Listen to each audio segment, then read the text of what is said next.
we implemented RESTCONF draft 02 because that was what we had available to us at the time. The draft apparently 11 was when we started to implement the new version, hoping that it would be sort of standardized. Since then, we've had draft 12, 13, 14, 15, 16, and apparently 17 as of today. And the claim is that 15 and 16 are incompatible. So that's fun. In addition to that, RESTCONF for past certain drafts requires Yang 1. For reasons that I don't understand, they've decided to standardize that the later drafts must use Yang 1.1 as they're not designed for Yang 1.0, and we only have Yang 1.0 in our system. And I think that's backward compatible, which is to say that you can take a Yang 1.0 model is a Yang 1.1 model, so nothing needs to change, but there are properties which you might get bitten by. So this is sort of, there's a question of sort of how, and so we have this weird bastardized implementation right now, which implements draft 15, but using Yang 1.0. And I don't entirely understand the details of where that comes in, and where we make essentially have a deviant implementation of RESTCONF draft 15, which is maybe better than not. And so the question is, do you get Yang 1.1 support, and how does that work? And so I think this all ties into sort of, my question would be, when do we want to advertise that it exists? And Ryan, you're saying, I don't care, anybody can advertise it whenever, but I think there is sort of the question of, as a project, when do we want to tell downstream consumers? I mean, I agree that if Brocade wants to ship, RESTCONF draft 15 and say that all of our downstream people should fix it and we'll support it, that should be totally our decision. But I think there's a broader decision in Open Daylight, which is at what point do we tell the advisory group and suggest that people start picking it up and using it? And that seems much more complicated. And I don't know the answer. So Robert, so what's your take, Robert? When should we advertise that the new RESTCONF draft exists to the broader world? So I think we should advertise it right now, with the caveat that the spec is moving, and we should be updating our SRs to always implement the latest one. So. I mean, we definitely don't want to get locked into something that will be superseded, but then again, we want to drive adoption of it. I mean.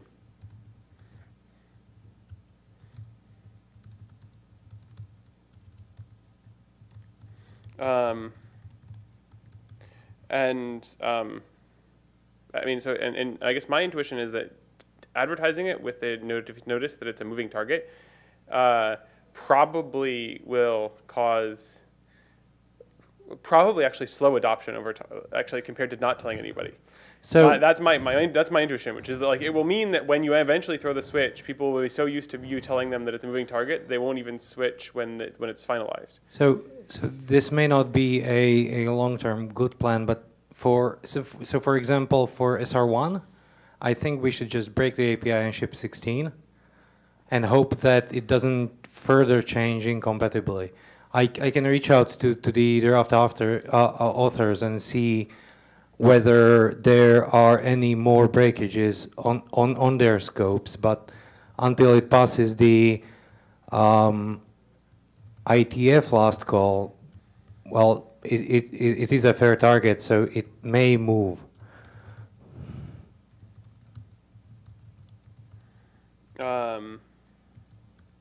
And so I guess, fair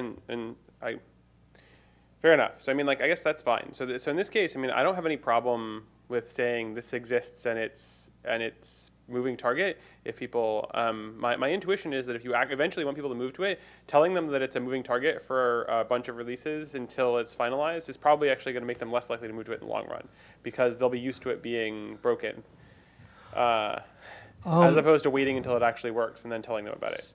Right, but so advertising the fact that we are implementing it is important.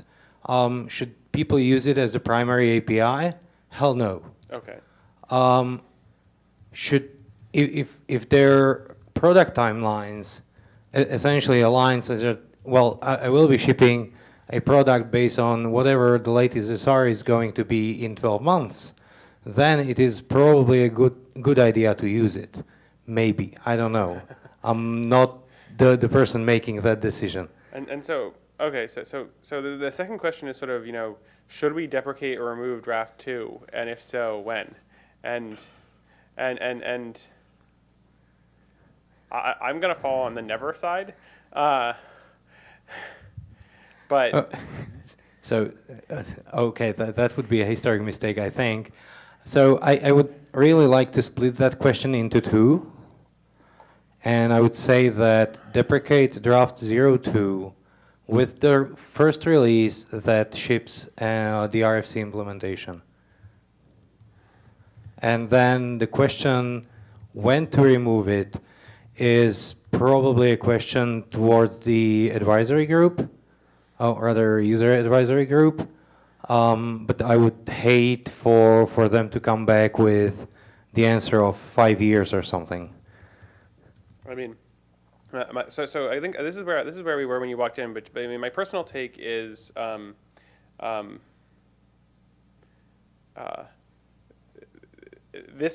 the migrating off of draft 02 will make the 80 cell to MD cell transition look trivial. So I'll take your word for it. No, and the reason why is not because it's technically hard, but because at least with the 80 cell to MD cell transition, you could enumerate all of the changes you needed to make. And that was true because for two really compelling reasons. Open Daylight was smaller and less used then, so there was just less code essentially, especially outside of Open Daylight. And two, it was all in a language that was single language that was well typed that you could go check to see where it was. Whereas with RESTCONF draft 02, like how would I look at if I'm a customer, like how would I tell, right? Like how do I know when I'm done? Really the deprecation as soon as we implement the RFC makes sense, right? So we can agree on that. Well, I mean, I think that the second question to me so if you asked me, I mean, like, what's the cost of leaving it there? I mean, like. Well, there's maintenance cost, and the code is really ugly. I mean, so if you decided never for part 2, then you wouldn't deprecate it, right? Because if you're, almost by definition, it's going to stay there. You're going to maintain it. I think you should be so if deprecate may not be the right word in that conversation, but you definitely want to communicate very clearly that while it's still there, it's still supported, we will not be touching it, we will not be evolving it, and you better use the RFC one. Because it's something that we support only because of history, not because we really want to. Is there any way to map the existing O2 URLs to the new convention? So the problem, so if you...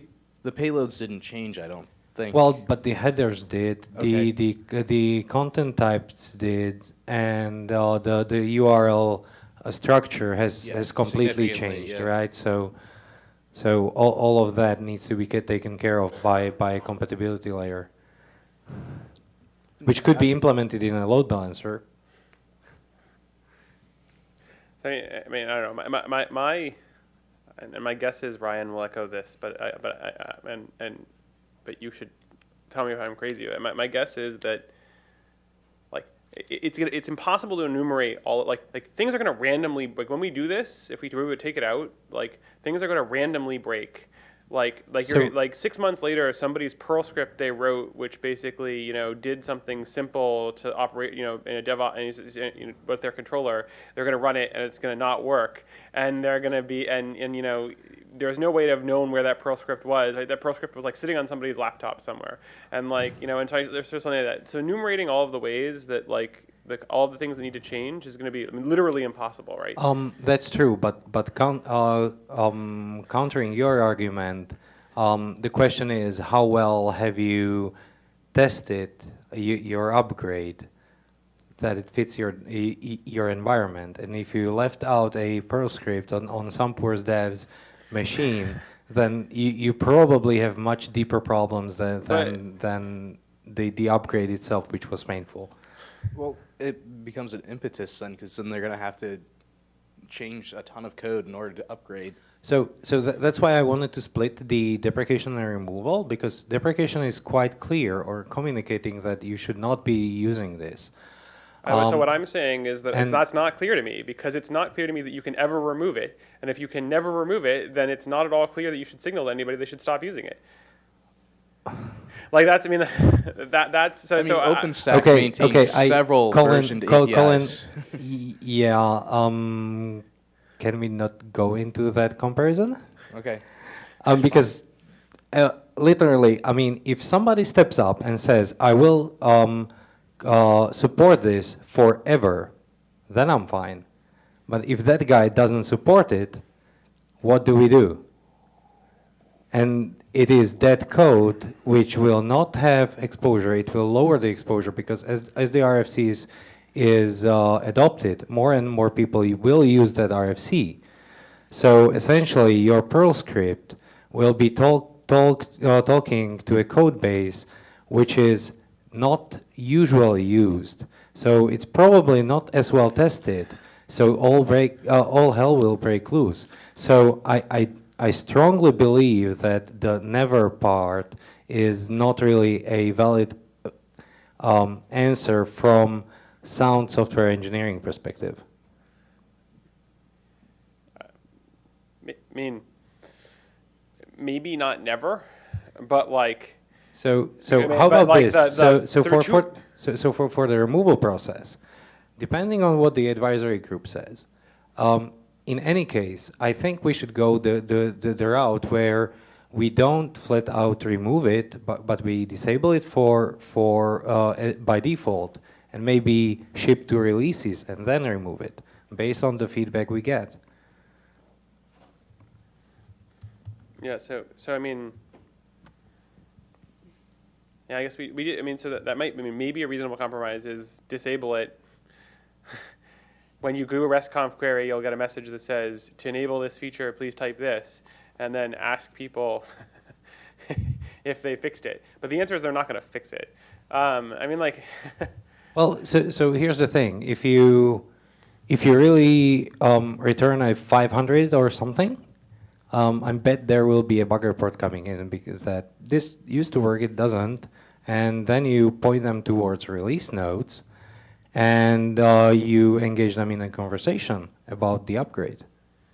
But really, I mean, we want to get rid of multiplicity of APIs because they are confusing. I mean, there are plenty of people that will tell you that deprecating API, like deprecating APIs is evil. Right? I mean, especially published APIs that people have coded into a bunch of different languages in a way that isn't easy to refactor. I mean, there are lots and lots of organizations out there whose policy is like, we will support all of our old released APIs. That is. Are we that organization?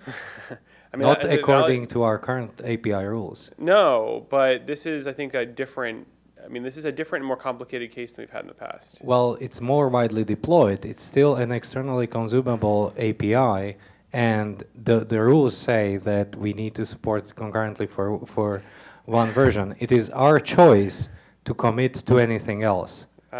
We are not required to do that. I feel where you're coming from. I entirely agree with the technical interpretation of. I mean, like, we're not. The truth of the matter is, like, the first thing is a made-up rule anyway, right? I mean, like. All rules are made up, right? I mean, no. I mean, I'm with you, but it's a particularly made-up rule. It's not like it came down from the board and the charter. It's not even a thing that like was voted on as an overarching goal of the project. It was actually, it's just baked into our release plans, right? Literally, that's the only place it's specified. Well, it's our API contract to API contracts. So, but and I think it's helped us, and I'm not saying that's the wrong thing to do, but I think, and I guess the answer maybe is, and since we're 2 minutes before the end of things, is, I think the answer is, we need to talk to the advisory group and figure out what, how long we expect people to need it, and I don't know what they're going to say.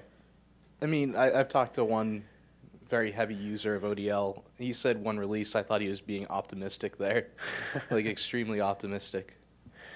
Yeah. So.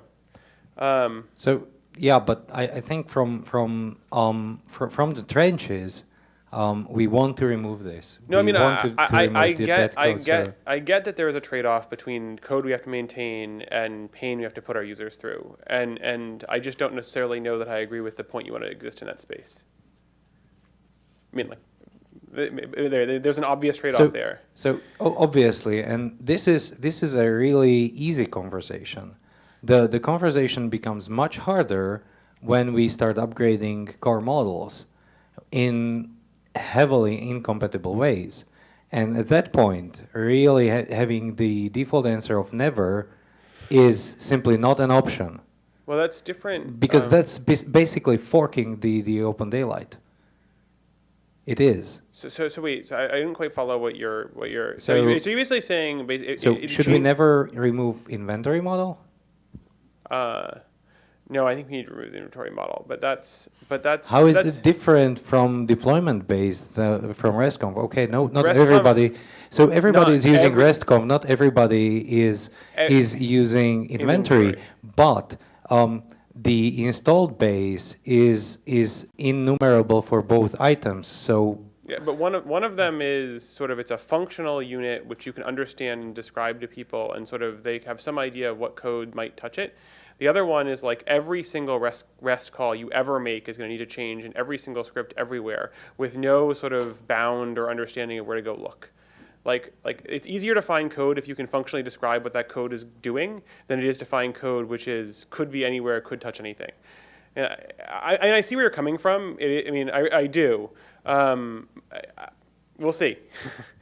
If you can identify the HTTP calls and the URLs, I mean, it's very difficult. It really is about browsing the URLs because I mean the inventory model translates to a particular URL, which changes if you change the model, or the same with the RESTCONF, right? So, I mean, the mechanisms to identify where to make changes would actually be the same for both cases. assuming that you have that code, you know about that code, right? And if you don't, then you have a larger problem than this.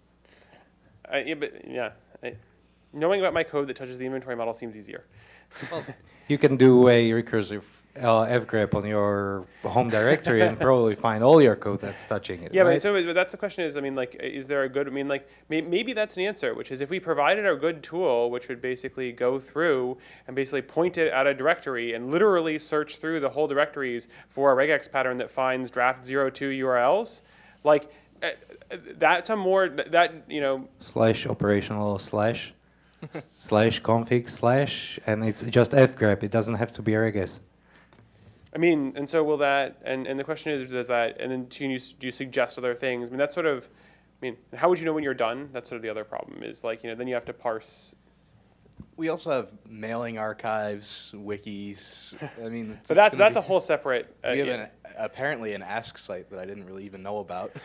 The good news really? is I think that's going to be, that's going to be decommissioned. So at least we'll have one less thing to. Well, yeah, my concern is people are going to go out and look for it. I mean, when I run into an issue with some third-party software, I Google it right away. That's my method of debugging. I don't want to be pointing people at wrong material. Yeah, and probably disconnected from this, but really showcasing the problem is that if we choose to adopt standards or emerging standards as soon as possible, we will end up in these kind of dilemmas every time that standard matures.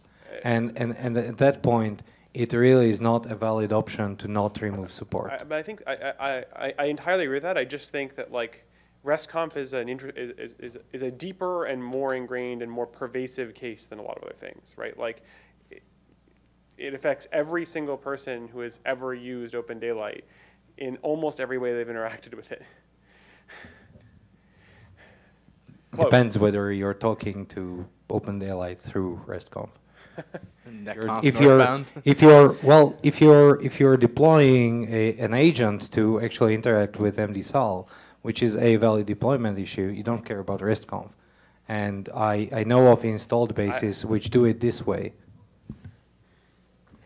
My guess is if you divided the number of people that use Open Daylight without Sure. RESTConf by the number of install bases, that the number is indistinguishable. Sure, from but one. we're in group algebra now. So, I do agree that we immediately want to tell people that they should move to the new draft and start learning it, but I don't know. I don't think our material is there yet. The published, standard, not the draft. when it gets there.